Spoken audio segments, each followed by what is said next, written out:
todos. Deus os abençoe, que Deus os guarde. Queridos, vamos abrir a Bíblia na epístola do apóstolo Paulo aos Filipenses.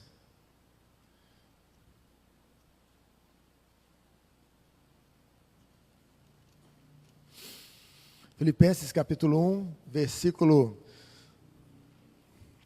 de número 6.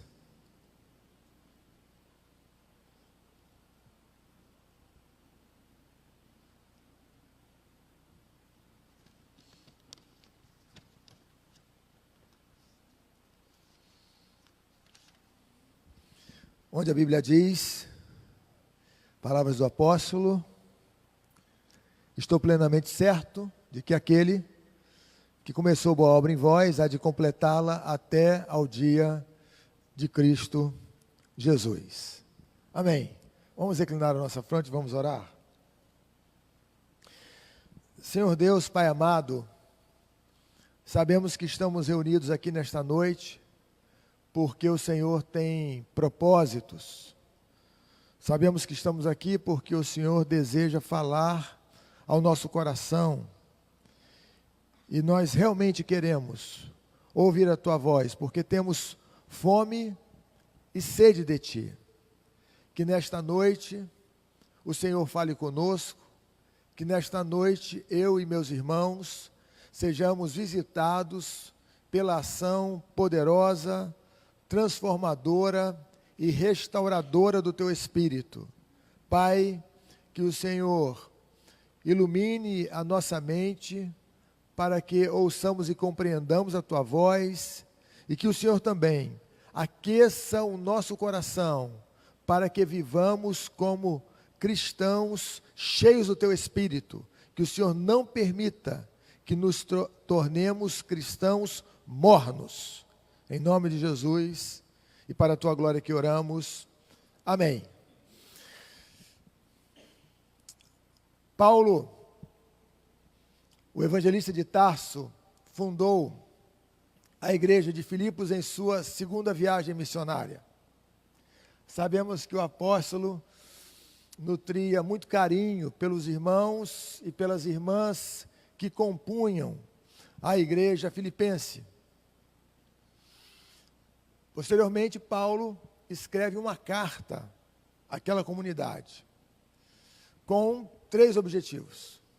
O primeiro deles, dizer aos irmãos como ele se sentia na prisão. Paulo estava preso, provavelmente em Roma. E os irmãos da igreja de Filipos queriam saber como Paulo se sentia ali. Curiosamente, Paulo não fala sobre momentos de tristeza, momentos de agonia. Ele fala sobre a sua alegria em poder, mesmo naquela prisão, anunciar o evangelho da graça e levar pessoas ao Senhor Jesus. Em segundo lugar, Paulo escreve à igreja de Filipos para agradecer o apoio da comunidade. A igreja filipense investia sistematicamente no ministério de Paulo. E aqui o apóstolo demonstra um coração grato. Nós, inclusive, somos informados que, no âmbito da epístola, que uma pessoa da igreja de Filipos, um indivíduo chamado Epafrodito, havia levado recursos da comunidade de Filipos para o apóstolo Paulo, para ajudá-lo naquele momento. Então, Paulo escreve para agradecer o apoio que frequentemente recebia daqueles irmãos e daquelas irmãs. Então, notem que o apóstolo Paulo cultivou um coração grato. Aqui está alguma coisa que eu e você também deveríamos fazer. Deveríamos cultivar um coração grato. No Salmo 37:4 está dito: agrada-te do Senhor e Ele satisfará aos desejos do teu coração. Logo, esse texto do salmista nos diz, no mínimo, que um coração grato é um campo adequado para a frutificação das bênçãos de Deus. É um terreno adequado. E Paulo também escreveu essa carta para encorajar os irmãos a permanecerem firmes na fé. Então, aqui são as 3 razões porque Paulo escreveu essa carta à igreja de Filipos, para falar acerca de sua situação na prisão, para dizer como se sentia, para agradecer o apoio daquela comunidade e para estimular os irmãos a permanecerem firmes na fé, porque a igreja filipense estava sofrendo ataques, estava sendo atacada por hereges que queriam desviá-la da sã doutrina. Agora, a questão é a seguinte: como Paulo encorajou aqueles irmãos? O que foi que ele disse para as pessoas que compunham aquela comunidade, com o objetivo de estimulá-las a prosseguir na caminhada evangélica? Bem, Paulo disse muitas coisas, e aqui no versículo de número 6, o capítulo 1, Paulo apresenta à igreja de Filipos algumas de suas convicções acerca das ações de Deus e da caminhada cristã. Notem o que está dito no texto. Estou plenamente certo. Notem que Paulo não está apresentando ideias vagas. Ele não está formulando hipóteses. Paulo está falando acerca de verdades vivas, verdades poderosas, verdades robustas. Ele passa a falar a partir desse ponto acerca de algumas de suas convicções. Num mundo como o nosso, marcado pelo relativismo, é importante saber que existem verdades vivas sobre as quais podemos e devemos fundamentar a nossa vida. Se nós pegarmos um teórico, por exemplo, como Bauman, o Zygmunt Bauman, aquele teórico polonês, radicado na Inglaterra, que faleceu há alguns anos, o Bauman vai dizer o seguinte, que a única certeza que existe é a de que não existem certezas. Contrariamente, quando lemos as Escrituras, descobrimos que existem sim verdades eternas, algumas certezas estas que devem mover o nosso coração, verdades estas sobre as quais devemos fundamentar a nossa vida. Ele diz: estou plenamente certo de que aquele quem? Deus. Paulo está falando sobre Deus. Paulo reflete sobre Deus. Naquela prisão, Paulo está pensando em Deus. Então, a questão decisiva aqui é nós refletirmos sobre a vida a partir de nossas compreensões relativas a Deus, a partir dessa compreensão cristã de mundo, dessa cosmovisão. Aquele quem? Deus. Estou plenamente certo de que aquele que começou boa obra. Eu gosto dessa ideia de que Deus começou uma boa obra. Ora, se Deus começou uma obra, isso quer dizer que Deus está trabalhando. Deus está trabalhando. Jesus, certa feita, declarou: o Pai trabalha e eu também trabalho. O Pai trabalha, o Filho trabalha, e nós sabemos que o Espírito Santo também atua, a fim de convencer-nos de nossos pecados. Então, a Trindade Santa trabalha. De igual modo, a igreja foi chamada por Deus para servi-lo e adorá-lo, deve atuar no mundo, com vigor, sob o poder do Espírito Santo, visando levar homens e mulheres a Jesus. A Trindade trabalha, a igreja trabalha. Aquele que começou uma boa obra.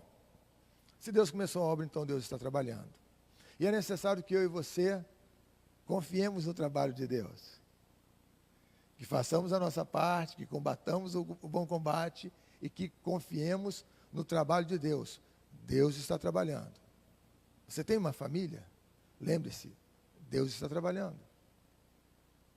Você tem preocupações? Deus está trabalhando.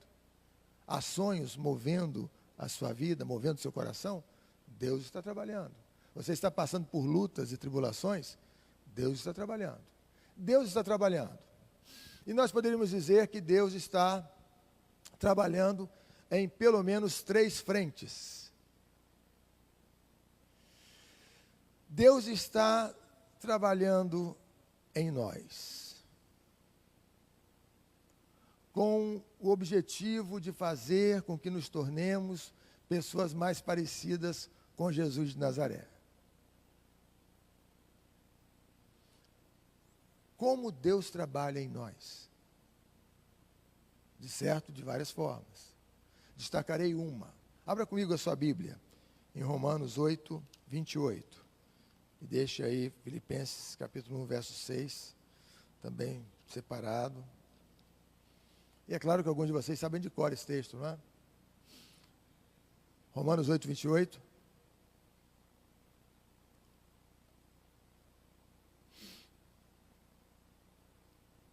Quem achou aí pode ler.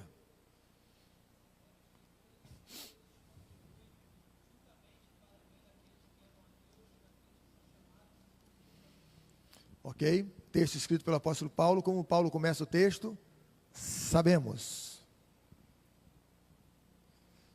Por certo, há coisas que nós não sabemos. No entanto, existem outras que sabemos. Paulo começa o texto dizendo, sabemos. Lembrem-se como Paulo começou o texto de Filipenses capítulo 1, verso 6. Estou plenamente certo. Aí ele diz, sabemos. Então havia convicções que moviam o coração do apóstolo Paulo. Algumas certezas sobre as quais ele havia fundamentado a sua vida. Ele diz em Filipenses, estou plenamente certo. Aqui ele diz, sabemos. Sabemos que algumas coisas cooperam para o bem daqueles que amam a Deus.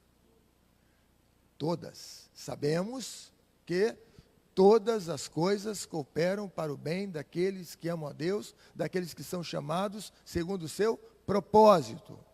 Como Deus trabalha em nós, visando conformar-nos à imagem de Jesus, por meio das circunstâncias.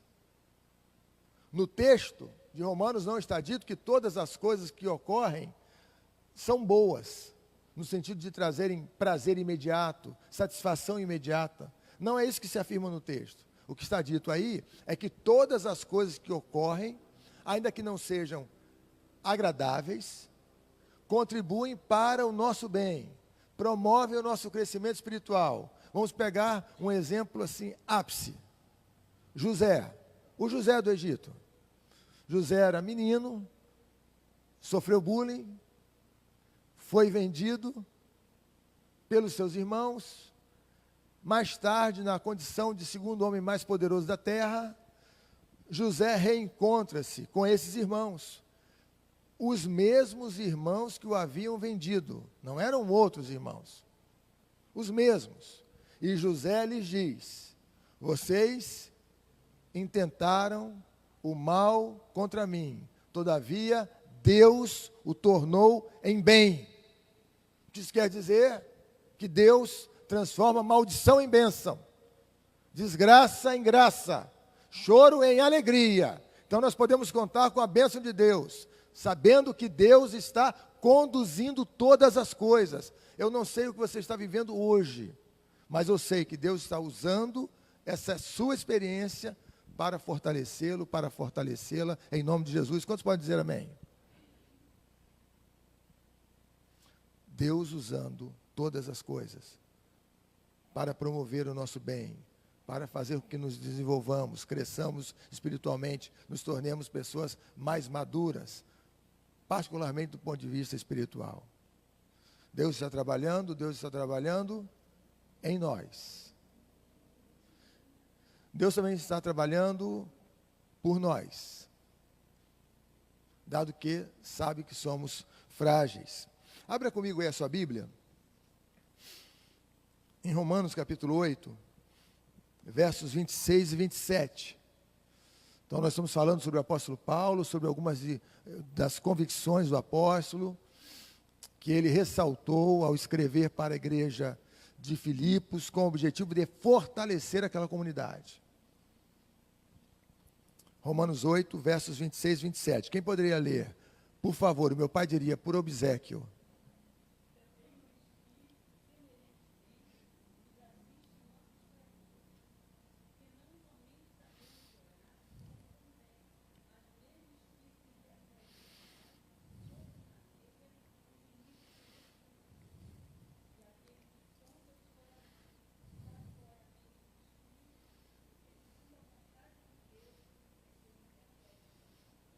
Amém. No texto está dito que o Espírito Santo intercede por nós. Então, neste texto que a irmã leu, o Espírito Santo nos é apresentado na qualidade de intercessor. Na Trindade, temos dois intercessores. O Filho, Romanos 8, 34, lá está dito que Jesus intercede por nós, e aqui, o Espírito Santo, Romanos 8, 26. Por que precisamos de dois intercessores? Isso está explicado no texto. Porque temos fraquezas. O Espírito Santo intercede por nós. Ele nos socorre em nossas fraquezas. Nós temos fraquezas físicas, o corpo se esgota com o tempo. Por exemplo, na casa lá dos 15 para os 16 anos, eu morava em Jardim Primavera, ali em Caxias. E eu era considerado, naquela ocasião, pelo menos pelos meus colegas mais próximos, uma lenda viva do futebol mundial. Então eu chegava da escola, por 11h30, meio-dia, e nem almoçava, eu ia jogar bola, eu ia para o campinho íngreme que tinha atrás de minha casa, e naquele calor senegalesco eu jogava bola a tarde toda, e jogava horas ali, e arrasava. Na atualidade, eu entro em campo para arrasar, jogo 3 minutos e saio completamente arrasado. Porque é claro que nós temos fraquezas físicas, nós lutamos todos os dias contra a decrepitude, que corresponde ao enfraquecimento do corpo provocado pela passagem dos anos. E eu sei que alguns riram do meu testemunho, mas todos nós aqui estamos enfrentando a tal da decrepitude. É claro que nós temos fraquezas físicas, nós temos fraquezas emocionais. Determinadas circunstâncias podem desregular o eu subjetivo, podem abalar a nossa estrutura psicológica. Temos fraquezas morais, eu tenho uma lista aqui, fraquezas morais. Temos fraquezas espirituais. Pensem, por exemplo, em Davi, campeão do Senhor. Fracassou na caminhada, adulterou com Batseba, fez o censo contrariando a vontade de Deus, transformou-se num pai ausente, mas um dia arrependeu-se de seus pecados e foi restaurado pelas bondosas mãos do Senhor. Deus trabalha por nós, porque sabe que somos frágeis, que precisamos de cuidado e de ajuda. Pense comigo, do berço ao túmulo, o ser humano precisa de cuidado e de apoio. Você não saiu da maternidade sozinho, e o seu corpo não descerá à sepultura sem apoio e sem ajuda. Então é fato que ao longo de nossa jornada nós precisamos de cuidado, precisamos de apoio, e Deus sabe disso. Então Ele não só trabalha em nós, visando conformar-nos à imagem de Cristo, também trabalha por nós, para que sigamos adiante, para que assim lidemos com as lutas cotidianas, sem nos tornarmos pessoas depressivas, amarguradas ou ressentidas. Ele trabalha em nós, trabalha por nós e também trabalha por nosso intermédio. Vejam só que coisa interessante. Paulo, procurando encorajar a igreja de Filipos, ele apresenta algumas de suas convicções. Aqui está uma delas. Ele está dizendo, olha, Deus está trabalhando. Eu estou preso, mas o Evangelho não. Eu estou preso, mas Deus continua atuando. Eu estou preso, mas Deus continua agindo a fim de conformar-nos à imagem de Cristo. Eu estou preso, mas Deus está trabalhando por nós. Eu estou preso, mas Deus está trabalhando por nosso intermédio. Eu tive o privilégio, eu contei isso recentemente aqui na igreja, vou repetir, vai ficar como reforço de ensino para alguns. Eu tive o privilégio de conhecer a Universidade de Princeton, que é uma universidade importante, por várias razões. Porque lá Einstein deu aula, O Simonton estudou ali, quer dizer, é uma universidade que está muito associada ao presbiterianismo brasileiro. Os ossos de Jonathan Edwards estão enterrados ali em Princeton, no cemitério que é ao lado da universidade. Então, é uma universidade importante. E eu, lá em Princeton, conheci um jovem, na casa dos 55, porque eu passei dos 50, eu tô naquela fase em que a gente acha que um sujeito, na casa dos 70, é menino. Faleceu fulano de tal com 87 anos. Faleceu novo, jovem, né? Podia ter vivido mais, não é? Porque agora você diz, não é possível. Bem, mas o que eu quero dizer é o seguinte, lá eu conheci o Raimundo, lá em Princeton. E nós almoçamos juntos, ele me mostrou a universidade, depois nós fomos almoçar. Eu disse, Raimundo, conta um pouco aí da sua história, porque eu conheci lá. Eu disse, olha, eu sou baiano. Eu disse, minha mãe também é baiana. E ele disse, olha, eu saí lá do interior da Bahia. Não me pergunte por que, isso ele não explicou. Fui fazer mestrado na Tchecoslováquia. Quer dizer, quem faz mestrado na Tchecoslováquia? Mas ele foi fazer mestrado na Tchecoslováquia. De lá ele parte para os Estados Unidos, vai para Princeton, faz doutorado, pós-doutorado, e é convidado para continuar na universidade como professor doutor. Eu disse, puxa, Raimundo, que história sua. Porque não é fácil, não é? Ele superou muitas barreiras para tornar-se professor de uma universidade tão prestigiada. Aí ele me diz assim, você sabe como eu cheguei aqui? Aí eu disse, não. Ele disse, olha, eu cheguei aqui contando com a bênção de Deus e com as mãos humanas usadas por Deus. Contando com o apoio de muitas pessoas que oraram por mim, que me ensinaram, que me apoiaram, que contribuíram para que eu estivesse aqui. Então eu aprendi, Aloísio, que Deus atua na história por meio de mãos humanas. Quer dizer, eu posso ser as mãos de Deus na vida de alguém, para uma pessoa. Deus pode usar a minha vida para fazer diferença na vida de vocês. Quer dizer, a vida de Deus na minha vida, influindo na vida de vocês, a vida de Deus na vida de vocês, influindo na minha vida, a nossa vida nas mãos de Deus, influindo na vida das pessoas com as quais nos relacionamos. Não é uma coisa extraordinária? Pensar nisso. Que Deus está atuando em nós, trabalhando em nossa vida para conformar-nos à imagem de Cristo, trabalhando por nós porque sabe que somos frágeis, que precisamos, portanto, de apoio e cuidado, e trabalhando por nosso intermédio para a sua própria glória. Agora pensem nisso comigo. A Bíblia diz que Deus é autossuficiente. O que isto quer dizer? No mínimo, que Deus pode fazer tudo o que quer fazer sem a nossa ajuda. No entanto, a Bíblia diz que somos cooperadores de Deus. Logo, Deus concede-nos a honra de sermos seus parceiros sociais, de sermos agentes de sua graça. Nós não fomos apenas alcançados pela graça de Deus, nós também somos agentes dessa mesma graça. Amém? Então, vejam só, Paulo está dizendo, Deus está trabalhando. Confie no trabalho de Deus. Confie no trabalho de Deus. Combatam o bom combate, sigam adiante, façam a parte de vocês e não se esqueçam que Deus está trabalhando. E ele está procurando com isso motivar a igreja de Filipos. Os irmãos estão sofrendo perseguição e Paulo está da prisão encorajando aqueles irmãos. E segue dizendo, vamos lá. E sou plenamente certo de que aquele que começou boa obra em vós. Então, aquele que começou boa obra, se Deus começou uma obra, Deus está trabalhando. Trabalhando em nós e por nosso intermédio. Aquele que começou boa obra. Vejam a natureza dessa obra. Essa obra é boa.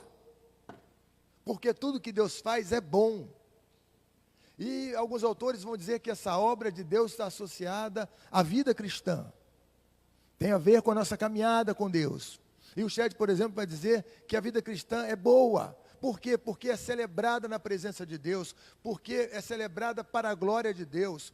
Porque é vivida sob o olhar atento do Deus revelado plena e totalmente em Jesus de Nazaré.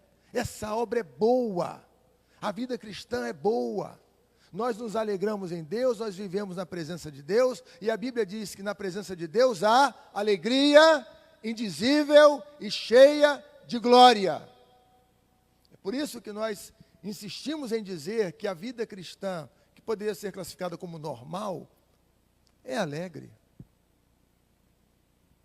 Ainda que os campos não floresçam, nós nos alegraremos no Senhor. Deus é a nossa alegria. E Deus está trabalhando. E o que Deus está fazendo é bom.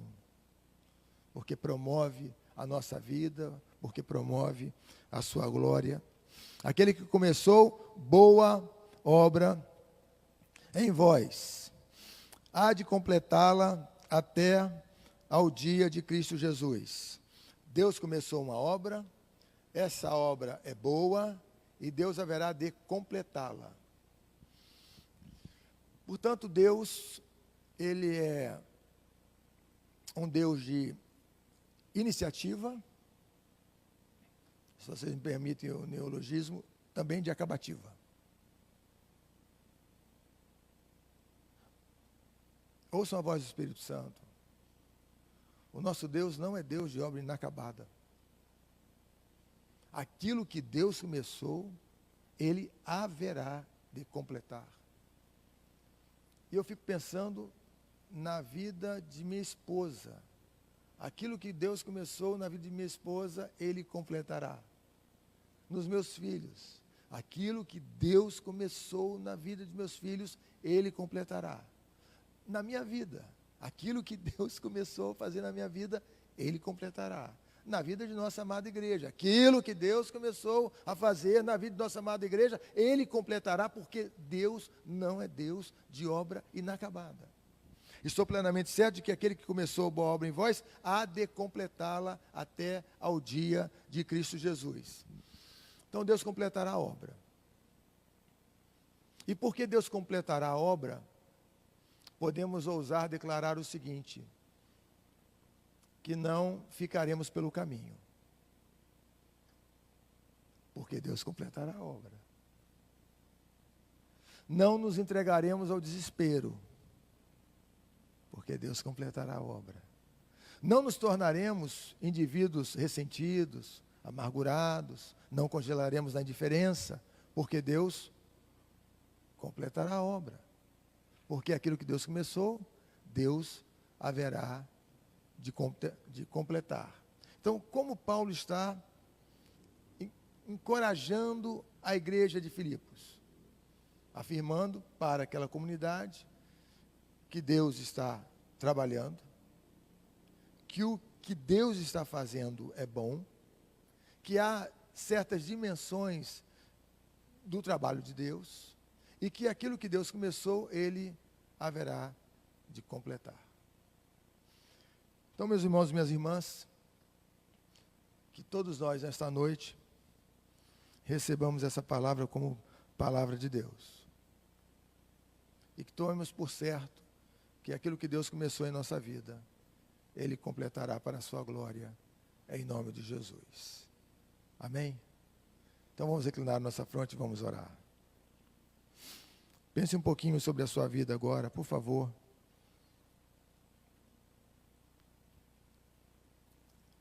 Pense naquelas áreas que ainda precisam ser transformadas pelo poder de Deus. Deus está trabalhando. Deus está trabalhando. Confia no trabalho do Senhor.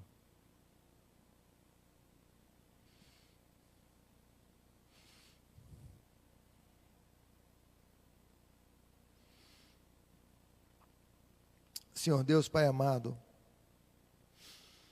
nesta noite ouvimos a Tua voz.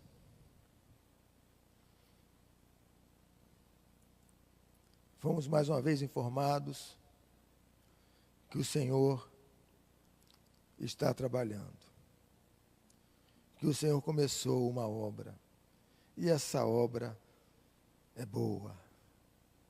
O Senhor está trabalhando em nós, visando conformar-nos à imagem de Jesus.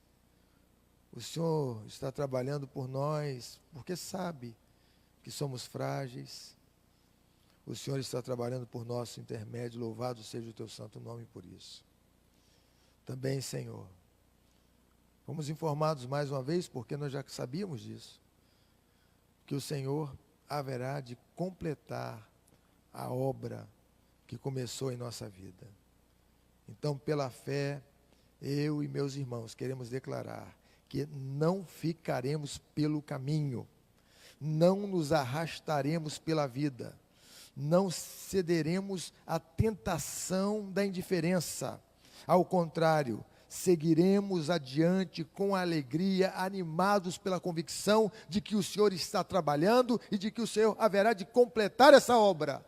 Ó Deus, que o Senhor também tome nas tuas mãos a vida de nossos amigos. Que os nossos amigos agora, ó Deus, sejam visitados pela tua graça, transformados por ti. Que o Senhor tome nas tuas mãos os nossos filhos, que os nossos filhos sejam alcançados pelo teu poder, transformados pela ação poderosa, radical e irresistível do teu Espírito.